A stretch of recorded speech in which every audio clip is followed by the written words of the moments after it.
Jirtuu qeeroo fi qarree Oromoo addunyaa mara jirtan oduulee gurguddoo guyyaa irrantanaa qabannee dhiyaannee jirra. Dhaggeeffadhaa. Guutuu viidiyoo kanaa daawwadhaa, walii dabarsaa, yaada keessanis itti barreessaa. Oduu irrantanaa keessatti dura dursoo breaking newsiidhaan eegalla. Kunoo akkuma na duuba gartan kanatti poolisoonni warreen heeraan ala Ameerikaa jiru qabanii raafuudhaaf deeman akka gartee na duuba gartan kanatti apartaamoota adda addaa dhaqanii ummata keessaa guuraa jiran. Kunis gartee ajajni Donald Trump guyyaa isniinaa hojiirra oolchesan lafarratti hojjetamaa jiraa jedhaniiti miidiyaaleen adda addaa ibsaa jiran. Akkumaan amma dura oduulee adda addaatti isinii himaa ture magaalaa Chicaagootii fi akkasumas isteeta Arizoonaa irratti qaceellotti waan xiyyeeffatanii jiraniif amma inumaatu Boostonis itti ida'amtee jirti jechuudha. Gama kaaniin warreen ICE jedhaman kun kan Department of Homeland Security dhaan gaggeeffamu yeroo ammaan tana magaalaa New Yorkitti toora nama 300 olii bika takka qabanii jiranii jaanii odeessaa jiran. Oduuleen tunis akkumaan amma oduu biraarratti isinii himaa ture wanni gartee baqattoota bika jiranitti keessaafuu baqattoota heeraan alaa kuni magaalaa hundatti keessa deddeemanii guuraa jiran. Keessaafuu magaalaan akka New Yorkii, Chicagoodhaa fi Boston, Denver magaalonni gurguddoon kuni magaalota gartee sanctuary city jaaniini amma dura beekamaa jiran. Kana jechuunis warreen heeraan ala jiran kun yoo magaalota kana dhaqan warri magaalaa tanaa jira kana nagayaan akka isaan eegan abdii kannaafi jaanii dubbachaa turan. Garuu warri gartee ICE dura dursoo magaalota gartee sanctuary city jaamee beekamu kana akka itti xiyyeeffatanii dhaqanii ummata guuru jiran miidiyaaleen adda addaa huni ibsaa jira. Koongaresiin Ameerikaa haareyni heera waa'ee immigireeshinaa kan Donald Trump gama kaaniin executive orderii jedhee baasesan kan deeggaru guyyaa irraan tanaa dabarsanii jiran. Kana kan godhaniis eega gartee miciyyoon Lincoln Riley jedhamtu tan nama heeraan ala Ameerikaa dhufeen ajjeefamte booda Donald Trump yeroo filannoodhaaf caa ture san kaampeen irratti ani guyyaan dura gartee aangoo fudhadheen immigireeshina guutuu dhaabaa akka gartee warri heeraan ala biyya tana keessa jiran biyya tana keessaa illee guuramanii darbaman jedhee dubbachaa ture.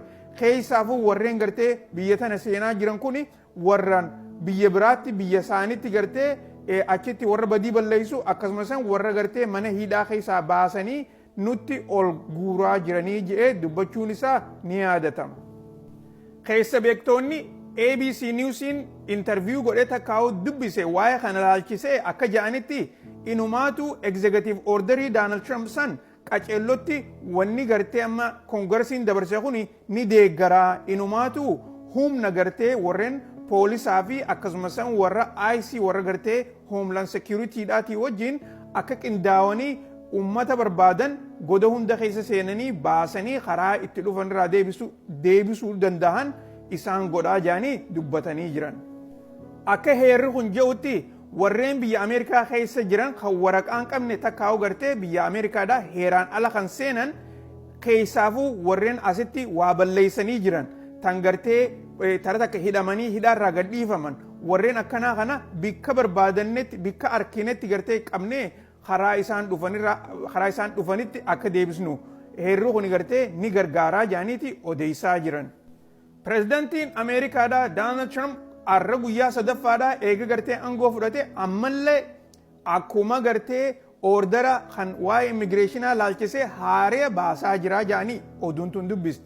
Akka gartee oduun tun jettutti inumaatu gartee warreen biyya Ameerikaa keessa jiru qofa odoon taane warreen gartee biyya Ameerikaa seenuudhaaf tattaafachaa jiran keessaafuu warra gartee akka Meeksikoofaatti appointmentii godhatanii baatii sadiif appointmentii isaanii eeggachaa jiran hunda kan appointmentii isaanii duraa guututti kaansel taate akkasuma sanitti warreen gartee inumaatu boordara irratti gartee qabamanii ilaamaan tanaa warri Homeland Securityidhaa eegaa jirus akka gartee karaa Meeksikoo keessa gadhiisan kana guutuusaa oduun tuni ni himti jechuudha. Dipaartimentiin haqalaaltuu takkaa'uu DOJ'n Department of Justice'n Ameerikaadhaa ejensoota adda addaa kan biyya Ameerikaa keessa jiran warreen mootummaan gartee gargaartee akka isaan warra heeraan ala biyya Ameerikaadhaa jiran assaayilama isaan gargaaraniif kan hojjetaa jiran akka hojii isaanii dhaaban ajaja dabarsitee jirti. Kana jechuunis gargaarsi amma dura mootummaan bilaashitti warra gartee heeraan ala Ameerikaa keessa jiruuf gootu keessaafuu kan looyeraa akka guutuutti dhaabbatu ajajni kun ibsaa jechuudha. Isteeta Kaalifoorniyaa kanas rabbumaatu itti fedhe haareetti ibiddi addaa eegalamee jira. Ibiddi kunis guyyaa lameen dabre kana akka malee kan gartee manneen namaatii fi qabeenya namaa balbadeessaa jiru.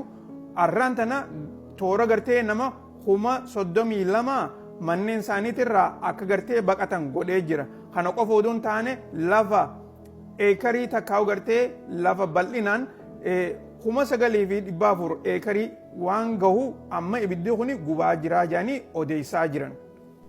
Mootummaan Keeniyaadhaa uummanni biyya Afrikaadhaa akka jiranitti biyya teenya viizaa malee akka seenan ajaja baafneef jirraa jedhanii dubbatanii jiran. Kana keessatti akkuma ammaan dura gartee viizaa malee biyya teenya seenuu ni dandeessin jedhanii amata dabre dubbatanitti sababni gartee teknooloojiin san kan onlaayinii godhattee akkasitti Keeniyaatti dheeytu waan ta'eef nama hedduu akka malee rakkaa ture. Ammaan tana garuu kan gartee karaa san odoon taane akkanumatti xayyaara hortanii karaa biyya teenyaa dhufuu ni dandeessanii waan jiru ajaja dabarsanii jiran. Warreen isaan gartee karaa kana keessatti isaan ittiin hidhayin ummata biyya Liibiyaa fi Soomaaliyaa irraa dhufu qofa akka gartee biyya isaanii yeroo dhufan viizaa gaafatan ajaja dabarsanii jiran. Kana kan godhaniifis jarreen kun gartee sababa security takkaa'u immoo shororkeessitoota wajjin waa walitti hidhaa qabanii jedhanii dubbatanii jiran jechuudha. Oduun teenya tan arraan tana fakkaatti oduu biraatiin hamma ol deebinuun nageen jiraadha.